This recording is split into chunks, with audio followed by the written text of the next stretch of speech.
experimental para la materia de realidad nacional en la carrera de contabilidad y auditoría. Vamos a hacer un análisis comparativo de las variables macroeconómicas en tres diferentes países del Ecuador. Las variables macroeconómicas nos permiten comparar e identificar cómo está el desempeño económico de los diferentes países de la región. Vamos a tomar en cuenta las regiones de Ecuador, Perú y Colombia. Nos damos cuenta que estas presentan diversas características y se enfrentan a varias situaciones.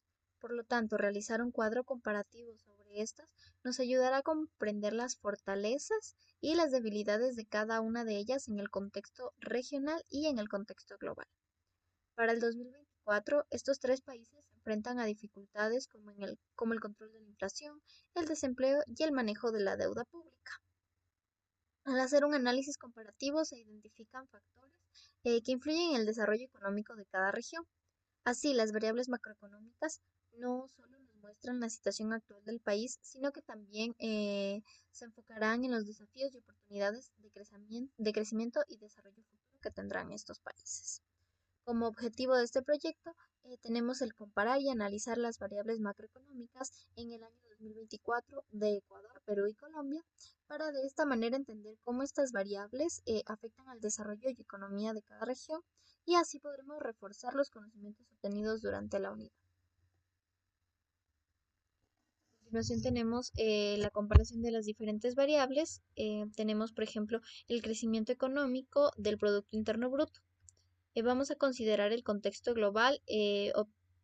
Para Ecuador consideramos el contexto global para el cual obtuvo un crecimiento de 1.8%. Perú, en cambio, debido a la inestabilidad política, obtuvo un crecimiento del 2.3% y Colombia, por la baja demanda interna y sus sectores en desaceleración económica, obtuvo tan solo un 1.5%. La inflación. Con respecto a la inflación en Ecuador, se mantiene controlada gracias a que este es un país dolarizado, siendo esta de un 2.6%. Para Perú, tomamos en cuenta las predicciones que se hicieron para el 2023 y nos damos cuenta que la inflación para este año ha sido baja según lo que se esperaba, siendo esta de un 3.3%. La inflación en Colombia, en cambio, es una de las más elevadas, aunque se encuentra en descenso, actualmente es del 9.1%. Respecto a las tasas de interés, para controlar la inflación en Ecuador se tiene una tasa de interés alta, que es del 8.5%. En el Perú, el Banco Central tiene una postura restrictiva, por lo tanto la tasa de interés la mantienen en un 7.75%. Y para Colombia se considera una tasa de interés alta, pero necesaria para la reducción de la inflación en este país, siendo esta del 1.5%. Con respecto al desempleo, el porcentaje de desempleo en Ecuador es considerable, con un 5.2%, pero hay que tener en cuenta que la mayoría del desempleo ha tomado factores como la informalidad y también se deben a la crisis energética que presenta el país en este año. Para Perú, debido a los factores como la informalidad, la desigualdad y los problemas estructurales y accesos que hay para el trabajo, la educación y estos diversos factores, el desempleo se encuentra en un 8.4%. En Colombia, la baja inversión en el sector laboral ha provocado que el desempleo sea alto, teniendo un porcentaje del 10.6%.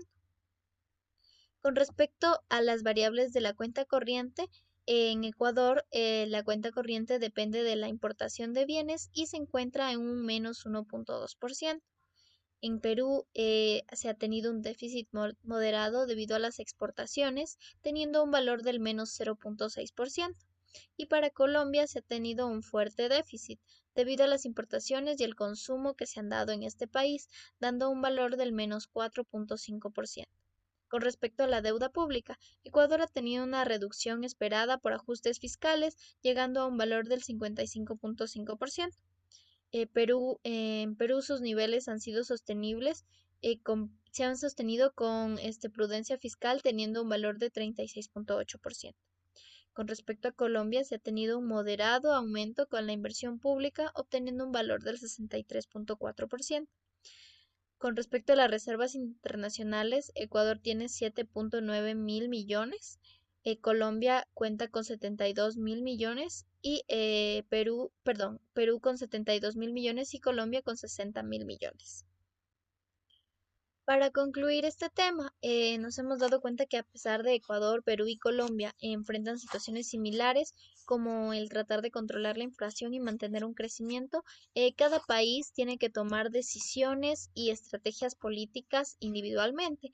Esto es para responder a los contextos internos que suceden en cada uno de los países con el fin de lograr una estabilidad económica y sostenible en el contexto regional de Latinoamérica. También podemos identificar que entre los tres países, Ecuador es el único que se encuentra totalmente dolarizado, tratando así de mantener una estabilidad de la inflación, pero también se enfrenta a un crecimiento moderado y a problemas como el desempleo y también la crisis económica que se ha dado debido a los factores medioambientales. La deuda pública se mantiene en niveles manejables en los tres países.